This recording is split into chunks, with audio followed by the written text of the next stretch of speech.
Good morning friends, मैं सिकंदर खान और आज हम कर रहे हैं इतिहास का एक बहुत ही महत्वपूर्ण बिंदु प्लास्टिक का युद्ध। देखिए, ये जो बिंदु, ये टॉपिक जो आज हम कर रहे हैं वो प्रत्येक एग्ज़ाम की दृष्टि से बहुत ही महत्वपूर्ण होने वाला है। चाहे वो आरपीएससी का कोई एग्ज़ाम हो, चाहे वो यूपीएससी का एग्ज़ाम हो, चाहे आप रेट की एग्ज़ाम की तैयारी कर रहे हो, ये जो बिंदु है वो हर दृष्टि से बहुत ही लाभदायक होने वाला है। चाहे वो स्कूल स्टूडेंट है, चाहे वो कॉलेज स्टूडेंट है, हर जगह आपको प्लास्टिक की घटना का जिक्र करना पड़ता है, आपको सामने आना पड़ता है। ये जो मैं आज प्लास्टिक का जो आपके सामने लेकर आया हूँ, वो मूल रूप से मैं इसको सोर्सेज बता देता हूँ कि ये मैंने ज़्यादातर इससे कहाँ से सोर्स किए हैं। एनसीईआरटी की बुक्स है, क्लास 8 की कुछ हिस्सा उसका है, आरबीएससी की 12th क्लास की पुस्तक है, विपिन चंद्रा का आधुनिक भारत का इतिहास है। इन कई बुक्स से ये मैटर समेटने का प्रयास किया गया है, तो आशा है आपको बहुत ही लाभदायक साबित होगा। तो चलते हैं अपने बिंदु की ओर, प्लास्टिक का युद्ध। प्लास्टिक का युद्ध, मैंने यहाँ कुछ विशेष डिनोट किए हैं संकेत। ये वो संकेत है जो आपके लिए बहुत एग्जाम की दृष्टि से सही साबित होंगे, बहुत ही उत्तम साबित होंगे। प्लास्टिक युद्ध का डेट है 23 जून 1757। तो इस दिन प्लास्टिक का युद्ध हुआ था। अब देखिए, हम बात करते हैं अपनी कहाँ से, बंगाल से शुरू। देखो, मुगल साम्राज्य के अंतर्गत बंगाल एक बहुत ही सर्वाधिक संपन्न और सशक्त क्षेत्र था। हर शासक की उस पर नजर लगी हुई थी। यहाँ बंगाल प्रांत के अंदर जब 1717 में मुगल सम्राट फर्रुखशह थे, तब कंपनी को यहाँ दस्तक प्राप्त हुई और कालांतर में यही दस्तक बाद में विवाद का कारण बनी थी। बंगाल में जब तक मुगल सम्राट शक्तिशाली रहे, तब तक उस पर मुगलों का नियंत्रण रहा, लेकिन औरंगजेब की मृत्यु के पश्चात बंगाल के जो स्थानीय शासक थे वो उन पे हावी होते चले गए और इन्हीं परिस्थितियों के अंदर 1740 में अलीवर्दी खां बंगाल के नवाब बने। उन्होंने 1756 तक शासन किया और 1756 में अलीवर्दी खां की मृत्यु के बाद सिराजुद्दौला बंगाल के नवाब बने।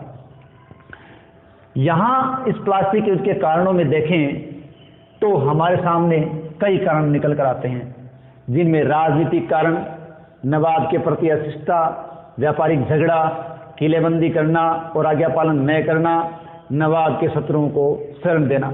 एक एक करके हम इन सब पर बातें करते हैं। पहला अपना बिंदु है राजनीतिक कारण। देखिए, सिराजुद्दौला नवाब बना, अनेक व्यक्ति उसके नवाब बनने में रोड़ा बने हुए थे, जिनमें प्रमुख थे घसीटी बेगम, दीवान राजवल्लभ, शौकत जंग। यहाँ घसीटी बेगम शौकत जंग को राजा बनाना चाहती थी या नवाब बनाना चाहती थी और कंपनी की शह इनको मिल रही थी, क्योंकि कंपनी ये सोच रही थी कि यदि सिराजुद्दौला को इस पद से हटा दिया जाए तो कंपनी को और ज़्यादा सुविधाएं प्राप्त हो सकेंगी, इसलिए कंपनी भी इन लोगों को संरक्षण दे रही थी। ये कारण विवाद का बन गया था। दूसरा अपन कारण देखें, नवाब के प्रति अशिष्टता। देखिए, हमारे एक रिवाज या परंपरा रही है कि जब किसी का राज्याभिषेक होता है तो उसमें महत्वपूर्ण व्यक्तियों को बुलाया जाता है या वो आते हैं, नजराना या भेंट देते हैं। लेकिन जब नवाब सिराजुद्दौला सिंहासनारोहण हुए तो उनके सिंहासनारोहण के समय न तो कोई ब्रिटिश मुखिया उपस्थित हुआ और ना ही उन्होंने कोई भेंट या नजराना नवाब को भेजा। इस बात से नवाब काफ़ी नाराज थे। उन्होंने सिंहासन प्राप्त करने के पश्चात अंग्रेज़ों की कासिम बाजार इस फैक्ट्री को देखने की इच्छा जताई, लेकिन अंग्रेज़ों ने इस फैक्ट्री को दिखाने से बिल्कुल मना कर दिया। तो ये नवाब के प्रति अंग्रेज़ों की अशिष्टता थी, जिसे विवाद गहरा गया। नेक्स्ट हम बात करते हैं व्यापारिक झगड़ा। जैसे हमने ऊपर बात की थी दस्तक, यहाँ हम दस्तक को थोड़ा विस्तारित रूप में देखेंगे। दस्तक। सबसे मूल बात करते हैं, दस्तक क्या थी और किसने दी। मुगल शासक फर्रुखसिंह ने 1717 में कंपनी को दस्तक प्रदान की। दस्तक क्या थी? दस्तक एक फ्री पास था, शुल्क मुक्ति पत्र था। यानी मुगल शासक फर्रुखसिंह ने कंपनी को ये इजाज़त दी थी कि वो बंगाल के अंदर आयात निर्यात बिना किसी शुल्क को चुकाए कर सकते हैं, व्यापार कर सकते हैं। लेकिन ये इजाज़त फर्रुखसिंह ने केवल कंपनी को दी थी। लेकिन कंपनी के व्यापारी जो अपना अपना निजी व्यापार करते थे, उन्होंने भी इस फ्री पास या दस्तक का उपयोग करना शुरू कर दिया और साथ ही साथ उन्होंने जाली तरीके से इन पास को भारतीय व्यापारियों को भी बेचना प्रारंभ कर दिया। इन सब का नतीजा ये हुआ कि फ्री पास के कारण बंगाल का राजस्व लगातार घटता गया और बंगाल की माली हालत खराब होने लगी और नवाब ये ज़्यादा समय तक सहन नहीं कर सकता था। उसने इसका दुरुपयोग रोकने के लिए प्रयास किया और कंपनी के साथ उसका विवाद हो गया। नेक्स्ट, किलेबंदी करना और आज्ञा पालन न करना। यहाँ फ्रांसीसी और अंग्रेज दोनों कंपनियां थी और दोनों के अंदर कुछ न कुछ विवाद अक्सर चलता रहता था। दोनों आपस में विवाद के कारण एक दूसरे से सुरक्षा चाहते थे। इसी क्रम में फ्रांसीसी चंद्रनगर की किलेबंदी कर रहे थे और अंग्रेज कलकत्ता की। नवाब को यह मालूम हुआ तो उन्होंने किलेबंदी नहीं करने की आज्ञा दी। फ्रांसीसियों ने इसका पालन किया और उन्होंने चंद्रनगर की किलेबंदी करना रोक दिया। लेकिन अंग्रेजों ने इसे स्वीकार नहीं किया और उन्होंने किलेबंदी जारी रखी। हालांकि नवाब ने उनको लिखा कि तुम व्यापारी हो और यहाँ तुम्हें किलेबंदी करने की आवश्यकता नहीं है, यहाँ तुम मेरी संरक्षण में हो, आपको भय नहीं होना चाहिए। ये कहकर उन्होंने अंग्रेजों को किलेबंदी करने से रोका, लेकिन वो नहीं रुके और विवाद बढ़ गया। नेक्स्ट है नवाब के शत्रुओं को शरण देना। अंग्रेज कंपनी है वो नवाब के जो शत्रु थे उनकी शरणगाह बनी हुई थी। इन्हीं में दीवान राजवल्लभ, उसका पुत्र कृष्ण वल्लभ, ये अंग्रेजों की शरण में थे। नवाब ने उनको अंग्रेजों से मांगा, लेकिन अंग्रेजों ने उन देने से इनकार कर दिया और विवाद गहरा गया। इसी स्थिति के अंदर इनके बीच विवाद जब गहरा गया तो कुछ घटनाएं हुई, युद्ध एक जरूरी सा लगने लगा और अचानक बिना कुछ पूर्व तैयारी के जोशीले नवाब सिराजुद्दौला ने 4 जून 1756 को अंग्रेजों की कासिम बाजार स्थित फैक्ट्री पर कब्जा कर लिया और वहां से अंग्रेज अधिकारियों को बंदी बनाया। कई अंग्रेजों को उन्होंने भगा दिया तो वो लोग भाग गए। यहाँ से वो 15 जून 1756 को फोर्ट विलियम कलकत्ता की ओर बढ़ चले। यहाँ से भी गवर्नर डेक अंग्रेज इनको अपनी मौत का भय लगा और वो भी यहाँ से भाग छूटे और फुल्टा टापू पर पहुँच गए। फुल्टा टापू है वो समुद्र तट के निकट था, इसलिए वो एक शरण के लिए अच्छी जगह था।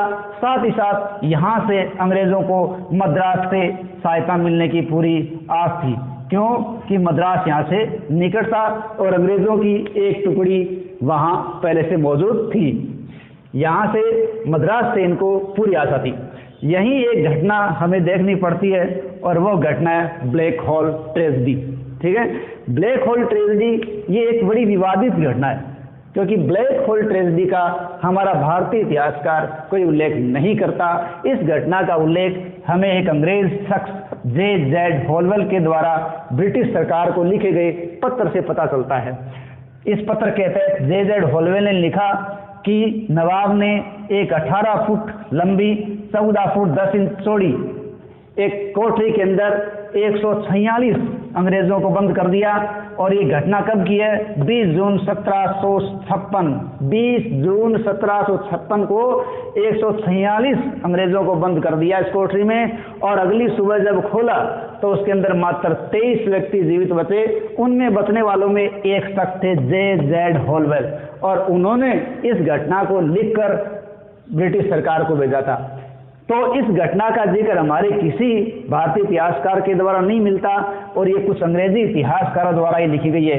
इसलिए माना गया है कि ये कपोल कल्पित रचना थी, ये एक रचा बसा काम था, हालांकि शायद ऐसी कोई घटना नहीं हुई थी। और इस घटना को रचने का उद्देश्य ही था कि भारत के अंदर विभिन्न जगह पर जो अंग्रेज हैं उनके क्रोध को उभारा जा सके और वो यहाँ इनका साथ देने के लिए उपस्थित हो जाएं। इस घटना को शायद इसीलिए रखा गया होगा 20 जून 1756। यहाँ जब अंग्रेज हैं वो फुल्टा टापू पर आ गए तो उन्होंने ऐसे साँठ-गाँठ करनी शुरू कर दी कि नवाब के खिलाफ कौन कौन व्यक्ति हैं और उनके साथ उन्होंने साँठ-गाँठ करनी प्रारंभ कर दी ताकि अपने वर्चस्व को वापस प्राप्त कर सकें। उनको आदमी मिले मीर जाफर, जो कि नवाब का मीर बख्शी अर्थात सेनापति था, प्रधान सेनापति। अमीचंद, जो कि एक धनी व्यापारी था, मुखिया था। जगत सेठ राय दुर्लभ, जो बहुत बड़ा बैंकर या साहूकार था उस समय। सेनापति एक सादी खान था। राजा मानक चंद। इन सब लोगों की सहायता लेकर एडमिरल वॉटसन और रॉबर्ट क्लाइव ये चले, यानी इन लोगों को सहायता मिली है एडमिरल वॉटसन और रॉबर्ट क्लाइव को। और वो सेना, वो लोग जो पहले यहाँ फुल्टा टापू पर आ चुके थे भागकर, वो सारे अब बढ़ते हैं कलकत्ता की तरफ। और 2 जनवरी 1757 को कलकत्ता पर उनका नियंत्रण हो जाता है। इस प्रकार अब सिराजुद्दौला को 9 फरवरी 1757 को अलीनगर की संधि करनी पड़ती है। इस समय के आसपास लगभग कलकत्ता का नाम सिराजुद्दौला ने अलीनगर रखा था, इसलिए संधि अलीनगर की संधि है। इस संधि के तहत बहुत से अधिकार अंग्रेजों को प्राप्त हो गए और इन अधिकारों के अंदर मुख्य अधिकार थे, उनको सिक्के ढालने का अधिकार मिल गया, किलेबंदी करने का अधिकार मिल गया, व्यापारिक सुविधाएं पहले से ज़्यादा बढ़ गई, साथ ही साथ उनको 3 लाख रुपए क्षतिपूर्ति भी देने का नवाब ने वादा किया और बदले में उन्होंने नवाब की सुरक्षा का दायित्व लिया। ये अलीनगर की संधि की कुछ शर्तें थी, लेकिन बाद में इस संधि की शर्तों को लेकर एक दूसरे पर आरोप प्रत्यारोप लगे कि दोनों तरफ से इस संधि की शर्तों का पालन नहीं हुआ। इस आरोप प्रत्यारोप से युद्ध की पृष्ठभूमि तैयार हो गई और मुर्शिदाबाद के दक्षिण में 22 मील की दूरी पर 23 जून 1757 को यहां नवाब की सेना, जो लगभग 50,000 मानी गई है, कराई के पास 950 पैदल, 100 तोपसी, 50 नाविक, 2100 भारतीय सैनिक थे। ये सब युद्ध के साथ आते हैं और इनका मुख्य साथ देने वाले लोग हैं मीर जाफर और अमीचंद। अन्य सहयोगी भी धन के लालच में उनका साथ देते हैं, लेकिन अंग्रेजों द्वारा मीर जाफर को नवाब बनाने का लालच दिया जाता है और अमीचंद को 3 लाख रुपए देने का लालच दिया जाता है। साथ ही साथ अमीचंद को एक 30,000 रुपये पौंड का पत्र वो दिया जाता है जिस पर वॉटसन के जाली हस्ताक्षर थे। इन सब लालच को देकर अपनी तरफ मिलाया जाता है और युद्ध के मैदान में आ जाते हैं। लेकिन युद्ध के दौरान नवाब की तरफ से मात्र मीर मदान और मोहनलाल ही संघर्ष करते हैं, बाकी कोई संघर्ष नहीं करता। मीर जाफर, अमीचंद, राय दुर्लभ आदि अपनी सेना को लेकर मूक दर्शक बने खड़े रहते हैं और सिराजुद्दौला को हारना पड़ता है। इस प्रकार केवल 2 व्यक्ति, मीर मदान और मोहनलाल, ये इस युद्ध के अंदर सिराजुद्दौला के मुख्य सहयोगी हैं। युद्ध से मीर सिराजुद्दौला भागते हैं लेकिन पकड़े जाते हैं और मीर जाफर के पुत्र मीरन द्वारा उनकी हत्या कर दी जाती है। इस प्रकार प्लासी का ये समापन होता है। इस युद्ध के परिणाम क्या रहे? देखिए, इस युद्ध के परिणाम बहुत ही महत्वपूर्ण रहे। बंगाल, जो एक साधन संपन्न प्रांत था, वो इस युद्ध के बाद पूरी तरीके से अंग्रेजों के अधीन आ गया और ऐसा अधीन आ गया फिर वो उनके चंगुल से कभी नहीं निकल पाया। मीर जाफर अंग्रेजों की तरफ से एक कठपुतली शासक बन गया और जब तक अंग्रेज अपनी मांगे से मनवा सकते थे जब तक ये मान सकता था तब तक ये बना रहा। इसी के बाद कलकत्ता के अंदर अंग्रेज़ों ने अपनी टकसाल स्थापित कर ली और इसी टकसाल से अंग्रेज़ों का पहला सिक्का अगस्त 1857 में जारी हुआ। अंग्रेज़ों को मीर जाफर ने अनेक भेंट उपहार दी, उनके अधिकारियों को उपहार दिए, साथ ही साथ अंग्रेज़ों को 24 परगने जागीर के रूप में प्राप्त हो गए। इस युद्ध के बारे में मेलिसन ने कहा है कि यह युद्ध निर्णायक युद्ध था, लेकिन ये एक सैनिक झड़प से कुछ ज़्यादा नहीं था। इसी युद्ध के बारे में इतिहासकार के.एम. पन्नीकर कहते हैं, प्लासी एक सौदा था। इस सौदे के अंदर नवाब को, बंगाल को, अंग्रेज़ों को मीर जाफर और उसके सहयोगियों द्वारा बेच दिया गया था। अब बात करते हैं थोड़ी सी प्लासी के नाम के बारे में। देखिए, प्लासी है वो प्लास नामक पौधे से नाम लिया गया है। इस क्षेत्र के अंदर प्लास नामक पौधा होता है, इसके फूल पीले पीले से होते हैं और जब सूर्य की प्रकाश उन पर पड़ता है तो वो एक आग की तरह दिखाई देता है वहाँ का दृश्य, इसलिए इसे जंगल की ज्वाला के नाम से भी जाना जाता है। इसका बॉटनिकल नेम ब्यूटिया मोनोस्पर्मा है और इसी से गुलाल बनाया जाता है। ये बात मैं इसलिए कर रहा हूँ कि बहुत दफा एग्जाम में देखा गया है, प्लास का बॉटनिकल नेम पूछते हैं या जंगल की ज्वाला किस प्लांट को कहा जाता है, ये बार बार आ चुका है।